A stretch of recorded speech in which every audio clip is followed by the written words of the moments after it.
Before starting the session, I would like to introduce myself. Myself, Abhimanyu, working as a since from 5.5 years in Enagic as a team lead for the margin section. So today we have a session regarding the team building placement program called as a sales facilitator. In this entire session, we are going to see that what is a sales facilitator, how it will works, and what is the benefits of that term.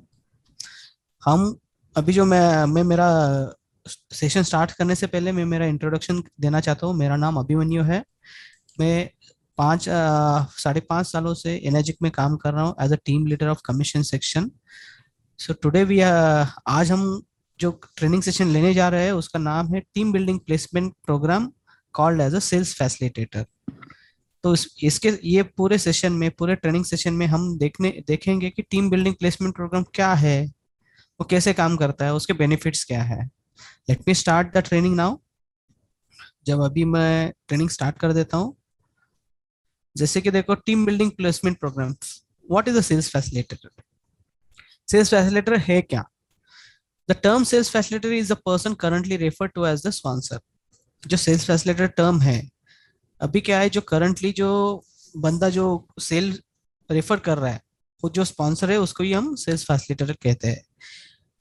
Everything other than SP production remains the same. No change in how the 8 points get distributed. इसका मतलब है कि everything apart from SP protection जो भी है सब कुछ same है। इसमें 8 पॉइंट जो डिस्ट्रीब्यूटेशन है इसमें कोई बदलाव नहीं है, चेंजेस कोई नहीं है। थर्ड पॉइंट है participation in this programme is optional. The sales facilitator can pick this option when signing up for a new distributor. ये प्रोग्राम जो है टीम बिल्डिंग प्लेसमेंट प्रोग्राम और सेल्स फैसिलिटेटर प्रोग्राम जो है उसमें पार्टिसिपेशन जो है ऑप्शनल है, कंपलसरी नहीं है। दूसरी बात, ये जो हम न्यू डिस्ट्रीब्यूटर को साइनिंग करेंगे, न्यू डिस्ट्रीब्यूटर का ऑनबोर्ड साइनिंग करेंगे, उसी समय आप ये सेल्स फैसिलिटेटर टर्म यूज कर सकते हैं। फोर्थ पॉइंट है every application must have sales facilitator information filled out in the application form. हर एक एप्लीकेशन में सेल्स फैसिलिटेटर इंफॉर्मेशन भरना जरूरी है। इसके बारे में हम आगे भी जानकारी ले लेंगे कैसे कर सकते हैं। Sponsor will now be representing the direct upline. अभी सेल्स फैसिलिटेटर टर्म आने के वजह से अभी जो स्पॉन्सर है, स्पॉन्सर इंफॉर्मेशन जो हम एप्लीकेशन में लिखते हैं वो एज अ डायरेक्ट अपलाइन कहलाया जाएगा। Sponsor will now be representing as a direct upline. How it works, this programme offer, ये कैसे काम करता है? This programme offers the benefit of team building while also rewarding the one who did the work to bring the new distributor on board. इसका मतलब क्या है? ये जो प्रोग्राम हम बोल रहे हैं सेल्स फैसिलिटेटर या टीम बिल्डिंग प्रोग्राम जो बोल रहे हैं, you have to facilitate yourself, you have to donate your sale to your downlines. Because of that, so you are doing the hard work to take a new distributor on board. आप जो work कर रहे हैं उसके पीछे जो काम कर रहे हैं, जैसे कि डेमो देना, जैसे कि उसको प्रेजेंटेशन देना, उसके डाउट्स क्लियर करना, इसके वजह से आप आपके टीम को बिल्ड करने में भी सहायता करेंगे। The sales facilitator benefits from the SP protection from the sale, not the direct upline they placed under it. It will help in rewarding the facilitating distributor for their hard work of closing the deal. इसका मतलब क्या है? The sales facilitator का benefit जो है, SP protection का जो benefit है, वो सिर्फ और सिर्फ सेल की वजह से, ये सेल की वजह से सिर्फ और सिर्फ जो सेल्स फैसिलिटेटर पर्सन है उसको ही जाएगा, डायरेक्ट अपलाइन को नहीं मिलेगा। डायरेक्ट अपलाइन हम क्या बोल रहे हैं, अभी जो स्पॉन्सर है वो आपका डायरेक्ट अपलाइन है। It will help in rewarding the facilitating distributor for their hard work of the closing the deal. ये मदद करेगा जो बंदे ने जो आदमी है, जो बंदा है, जो डिस्ट्रीब्यूटर है, ये सेल क्लोज करने में जिसने हार्ड वर्क किया है उसको रिवॉर्ड मिल में उसको हेल्प करेगा वो। नेक्स्ट हम देखेंगे कि इस सेल्स फैसिलिटेटर पर्सन सॉरी, इस self facilitator and direct sponsor is the same. One second. If the sales facilitator and direct sponsor are the same distributors, ये केस में क्या हो जाएगा? ये केस में कैसा है सर, दो एप्लीकेशन है। अगर एप्लीकेशन में आप देखेंगे तो इसमें दो टर्म्स है। एक जो है सेल्स फैसिलिटेटर टर्म जो है जो कॉलम है सेल्स फैसिलिटेटर और दूसरा कॉलम जो है डायरेक्ट स्पॉन्सर इंफॉर्मेशन। इसमें एक क्वेश्चन क्या आता है कि बाबा डायरेक्ट स्पॉन्सर और सेल्स फैसिलिटेटर अगर सेम डिस्ट्रीब्यूटर रहेंगे तो क्या हो जाएगा? The sales facilitator will fill out the sales facilitator name and ID number and phone number. Second thing, fill the same details or check the same as above box in the sponsor section. Third, important जो महत्वपूर्ण बात है, fill out the register this applicant as your rank in box completely. इसका मतलब क्या है sir? देखो, जब डिस्ट्रीब्यूटर, जब स्पॉन्सर एंड सेल्स फैसिलिटेटर जो बंदे हैं दोनों एक ही रहेंगे तो उसमें कैसे करना है? सेल्स फैसिलिटेटर कॉलम में आपको आपका नाम लिखना है, आपका आईडी नंबर लिखना है और आपका साइन भी करना है। और उसके साथ साथ उसके नीचे जो स्पॉन्सर इंफॉर्मेशन का बॉक्स है उसमें हमें लिखना है अपना नाम, अपना ID number as a sponsor name, as a sponsor ID number. और इसमें जरूर ध्यान में रखिएगा उसमें जो कॉलम हम रैंक बोलते हैं जैसे कि 1A 2A, वो एप्लीकेशन फॉर्म में लिखना मत भूलिएगा। That is the important thing you need to fill out the information, register this applicant as your 1A or 2A or 3A or 4A or 5A in box completely. Second thing, the sales facilitator is placing an applicant under their downline, जिसका मतलब हमने बता दिया आपको last slide में कि एक team building करने में भी आपकी सहायता करता है। जैसे कि देखो, आपका सेल है, आपके पास डायरेक्ट सेल है, लेकिन वो आप अपना डायरेक्ट सेल आपके डाउनलाइन में प्लेस करना चाहते हैं, आपके टीम के लिए डोनेट करना चाहते हैं, फैसिलिटेट करना चाहते हैं, जिसकी वजह से आपकी टीम भी बिल्ड हो पाएगी। उस केस में कैसे होगा? Fill out the both sales facilitator and sponsor information. इस केस में क्या है, दोनों भी है, एक सेल्स फैसिलिटेटर और स्पॉन्सर इन्फॉर्मेशन दोनों भी लिखना है। लेकिन जब आप सेल्स फैसिलिटेटर लिखेंगे, जो बंदा ये सेल फैसिलिटेट करना है उसका नाम आएगा एज अ सेल्स फैसिलिटेटर, उसका नाम आएगा, उसका आईडी नंबर आएगा, उसका साइन आएगा। और जिसके नीचे आप सेल प्लेस कर रहे हैं वो डाउनलाइन, जो डाउनलाइन के नीचे आप सेल प्लेस कर रहे हैं उसका नाम, उसका आईडी नंबर, उसका रैंक और उसका मेल आईडी, कॉन्टैक्ट नंबर, ये स्पॉन्सर इन्फॉर्मेशन में आएगा। जैसे कि मैंने पहले बताया आपको कि इंपॉर्टेंट जो बताया हमने, in the box register this applicant as your 1A और 2A और 3A 4A और 5A। Input the sponsor rank, input the sponsor rank, that is main important thing, sponsor rank or sponsor information. The sales facilitator who facilitate the sale to their downline to build the team. इसका मतलब कैसा है sir? जो sales facilitator बंदा है वो उसके downline को सेल प्लेस कर रहा है, क्योंकि इसके वजह से जो सेल्स फैसिलिटेटर है उसका उसके नीचे टीम भी बिल्ड हो जाएगी और उसके साथ साथ वो जो डाउनलाइन है उसको भी हेल्प हो जाएगी एक सेल देने में। दूसरी बात, इसके वजह से जो भी सेल्स फैसिलिटेटर पर्सन ने हार्डवर्क किया है तो उसके वजह से उसका खुद का नाम as a sales facilitator term में वो डालेगा, as a sales facilitator person, as a sales facilitator ID number. So उसका जो एसपी प्रोटेक्शन है वो कंटिन्यू रहेगा। This programme offers the benefits of team building while also rewarding the one who did the work to bring the new distributor on board. ये programme जो है, ये programme का बेनिफिट जो है, ये प्रोग्राम का फायदा जो है, आपके टीम बिल्डिंग भी हो जाएगी, उसके साथ साथ जो आदमी नए डिस्ट्रीब्यूटर को ऑनबोर्ड लाने में काम कर रहा है उसको भी उसका बेनिफिट जाएगा। The sales facilitated benefits from the SP protection from the sale, not the direct upline they placed under it. It will help in rewarding the facilitating distributor for their hard work of closing the deal. Self facilitator के benefit क्या है? इसका benefit सिर्फ SP protection के लिए मिलेगा, जो कि सेल्फ फैसिलिटेटर जो पर्सन है उसको ही मिलेगा, ना कि डायरेक्ट अपलाइन को। हमने डायरेक्ट अपलाइन क्या माना है? अभी जो स्पॉन्सर है वही डायरेक्ट अपलाइन है। उसकी वजह से क्या हो जाएगा, जो बंदा आपको फैसिलिटेट सेल कर रहा है, जो बंदा आप सेल क्लोज करने के लिए हार्डवर्क किया है, उसको ही एसपी प्रोटेक्शन का बेनिफिट जाएगा। आगे हम देखेंगे कि और कुछ टीम बिल्डिंग में कुछ एग्जांपल्स है, प्रीवियस सिस्टम क्या था और team building sales facilitator programme आने के बाद क्या हुआ है।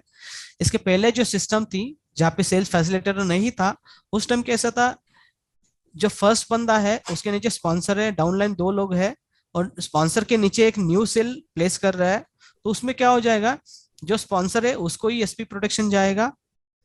So first whenever you are placing the sale under your sponsor, that SP protection goes to only for the sponsor, not to the upline, sponsor upline, because there was no system for the team building placement programme. जो भी SP production है, जो भी 8 point commission है, इसका उसका SP commission आना है 90 डेज के लिए, एसपी कमीशन जो जनरेट होता है वो सब बेनिफिट स्पॉन्सर को जाएगा, सिवाय अपलाइन के विद इन 8 पॉइंट में कमीशन आ रहा है तो ही मिलेगा, नहीं तो उसको कुछ बेनिफिट नहीं होता था। अभी टीम बिल्डिंग प्लेसमेंट प्रोग्राम आने के बाद क्या हो जाएगा, स्पॉन्सर के नीचे एक सेल हम प्लेस कर रहे हैं, जो कि अपलाइन सेल प्लेस कर रहे हैं उसके डाउनलाइन के नीचे, तो उसमें क्या हो जाएगा, उसका नाम, खुद का नाम वो सेल्स फैसिलिटेटर टर्म में यूज करेगा, उसके वजह से स्पॉन्सर के नीचे सेल प्लेस होगा, लेकिन एसपी प्रोटेक्शन जो है सेल्स फैसिलिटेटर पर्सन को जाएगा। See in this new program what we are going to do, sales facilitator donating his sale to his downline as a sponsor of new sale, and because of that he is using his name, sales facilitator name, in the sales facilitator column. Because of that SP protection will goes to sales facilitator person, not to the sponsor. आगे हम बहुत और भी कुछ scenarios है, और भी कुछ एप्लीकेशंस है, और भी कुछ हमारे एग्जांपल्स है, वो भी देखेंगे। जैसे कि देखो सेल्फ फैसिलिटेटर और sponsor purchases, self facilitator oblique sponsor purchases, इसमें क्या था, जैसे कि पहला पहला जो सिस्टम था उसमें सेल्स फैसिलिटेटर डायरेक्ट सेल जो है कैसा है, जिसके नीचे सेल प्लेस कर रहे हैं उसको ही सेल्स, जो सेल्फ फैसिलिटेटर और डायरेक्ट स्पॉन्सर दोनों सेम ही है उसमें, इसके वजह से क्या हो जाएगा, न्यू डाउनलाइन का एसपी प्रोडक्शन जो है सेल्फ फैसिलिटेटर जिसके नीचे डायरेक्ट सेल प्लेस कर रहा है उसको ही जाएगा, क्योंकि उसमें दो लोग नहीं है, जो बंदा सेल्फ फैसिलिटेटर है वही बंदा एज अ डिस्ट्रीब्यूटर भी है, एज अ स्पॉन्सर भी है, as a direct downline direct upline भी है। दूसरा जो इमेज हमने दिया है उसमें क्या लिखा है, डाउनलाइन सेल परचेस, इसमें देखिए सेल्स फैसिलिटेटर है, उसके नीचे एक लाइन में हेमा है, दूसरे लाइन में डाउनलाइन है, और हेमा के जस्ट बिलो डायरेक्ट हेमा ने दूसरा आईडी लिया है, तो उसको हम क्या कहते हैं, ये सेल्फ परचेस कहते हैं।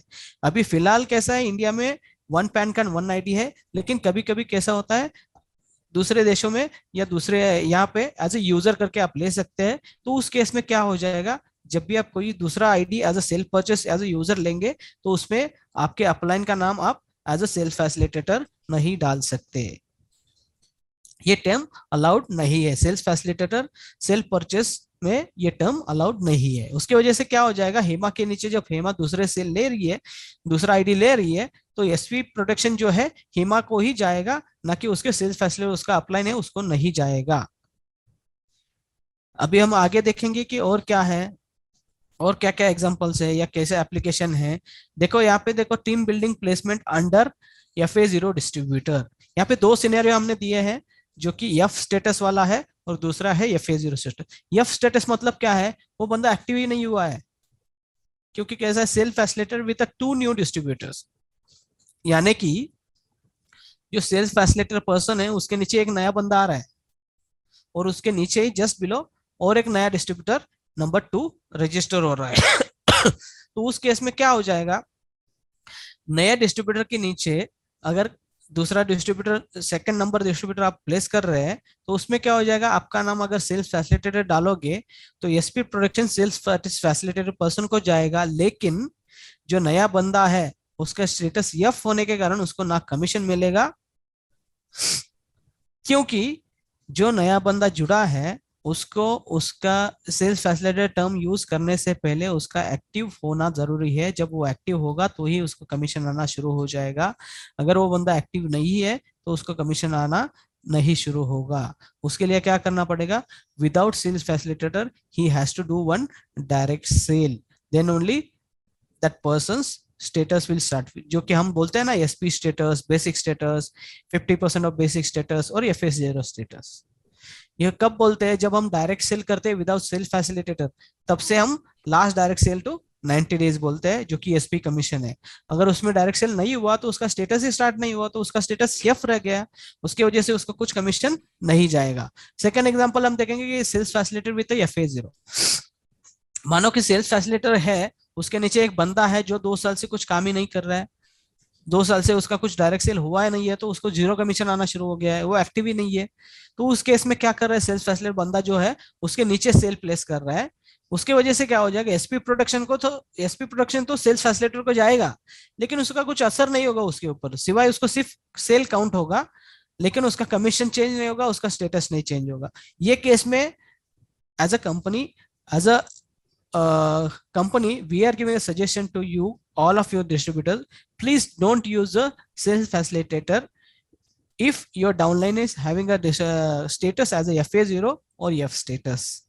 ठीक है, जैसे कि मैंने बताया, जो सेल्स फैसिलिटेटर है, केट करके सेल्स फैसिलिटेटर है, उसके नीचे एक स्पॉन्सर है जो कि FA0 स्टेटस है, मतलब 2 साल से वो एक्टिव नहीं है, उसको ना कमीशन मिल रहा है ना उसका स्टेटस चेंज हो रहा है। इसी केस में आप FA0 स्टेटस के स्पॉन्सर के नीचे एक सेल डाल रहे हैं न्यू डिस्ट्रीब्यूटर करके, तो उसमें क्या हो जाएगा, एसपी प्रोटेक्शन को तो आपको एज ए सेल्स फैसिलिटेटर जो केट बंदा है उसको जाएगा, लेकिन FA0 स्टेटस वाला जो स्पॉन्सर है उसको कुछ कमीशन भी नहीं मिलेगा और उसका स्टेटस भी चेंज नहीं होगा। तो इस बारे में क्या करना है, इस बारे में हमारा इंफॉर्मेशन ये है कि हमारा सुझाव आपको ये है कि ये केस में सेल्स फैसिलिटेटर टर्म आप यूज मत करना, यूज मत कीजिए।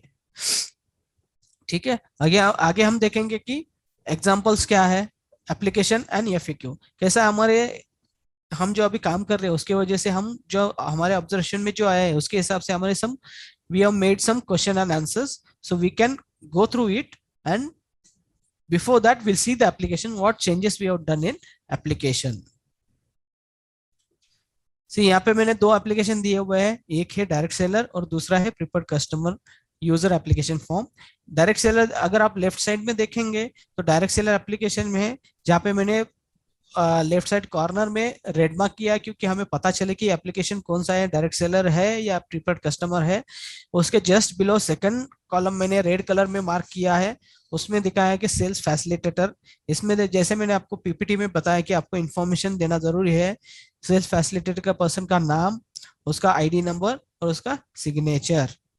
जैसे just below that we have sponsor information, जैसे मैंने प्रेजेंटेशन में आपको बताया कि जब भी आप सेल्स फैसिलिटेटर यूज कर रहे हैं तो ये स्पॉन्सर इन्फॉर्मेशन फिल करना मत भूलिएगा। इसमें क्या है, स्पॉन्सर इन्फॉर्मेशन है, उसका मेल आईडी है, उसका आईडी नंबर है, उसका मोबाइल नंबर है और उसका रैंक बताया जाएगा, रैंक आपको अपडेट करना होगा। इसके साथ साथ हम दूसरा एप्लीकेशन देखेंगे जो कि preferred customer user application form है, जहाँ पे मैंने रेड मार्क में हाईलाइट किया हुआ है preferred customer user application form.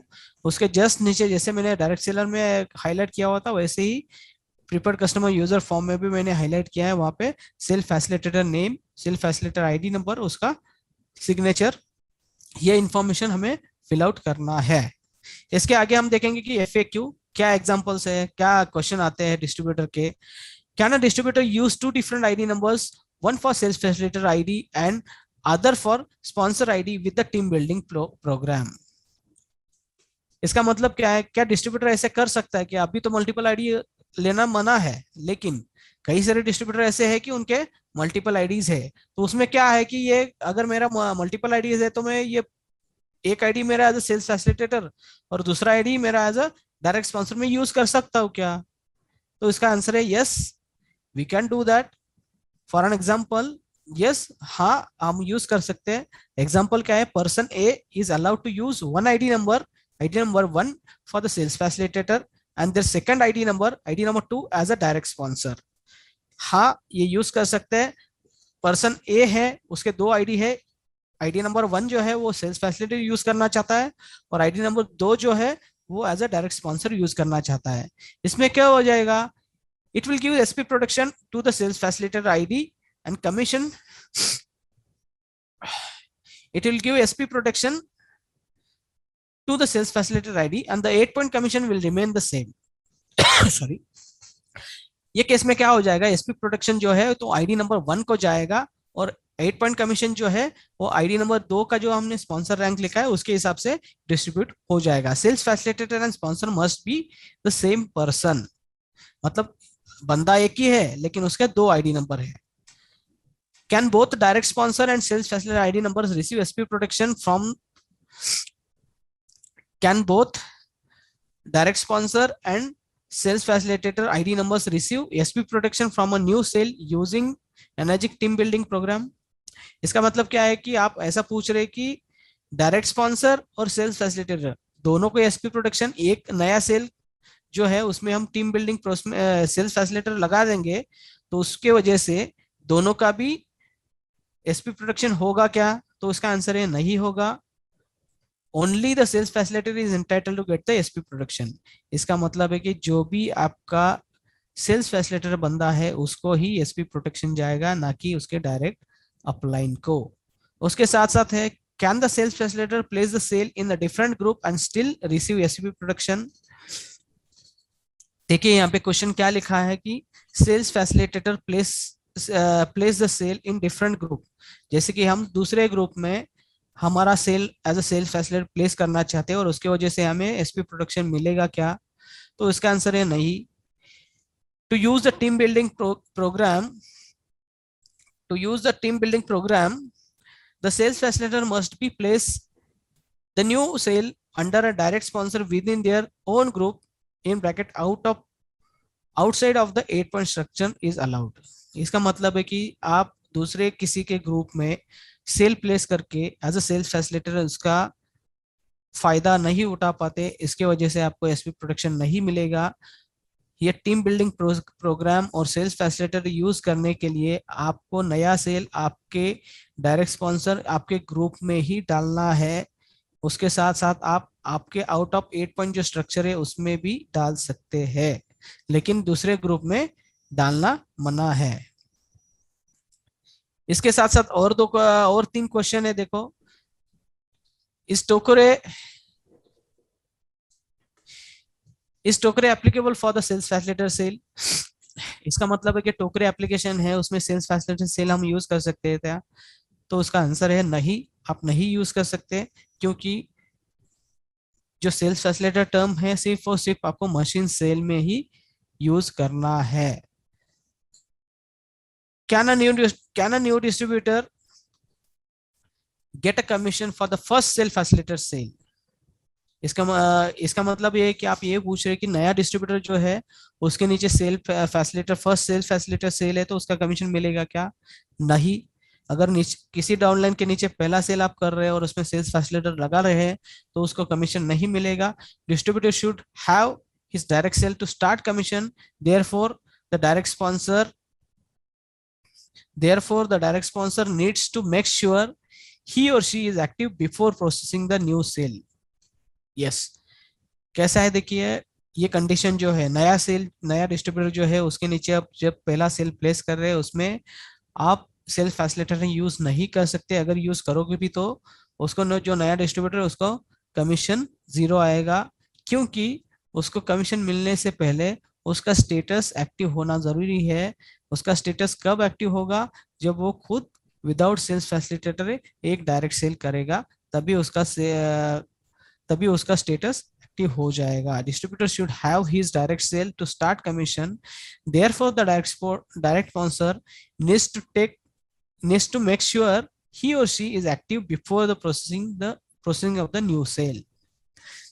जैसे कि मैंने बताया, जो नया डिस्ट्रीब्यूटर है उसको पहला सेल करना जरूरी है, जो कि उसका कमीशन स्टेटस स्टार्ट हो जाए, कमीशन मिलना स्टार्ट हो जाए। विदाउट सेल्स फैसिलिटेटर एक सेल करना जरूरी है। लास्ट क्वेश्चन है, is self purchase applicable for the sales facilitator sale? इसका मतलब यह है कि जो सेल्फ परचेस है उसमें सेल्स फैसिलिटेटर सेल हम यूज कर सकते हैं क्या, एप्लीकेबल है क्या? जैसे कि मैंने आपको पीपीटी में एग्जांपल बताया, हेमा के नीचे हम दूसरा हेमा का आईडी लगा रहे हैं, वो सेल्स फैसिलिटेटर सेल्फ परचेस कहलाया, लेकिन उसमें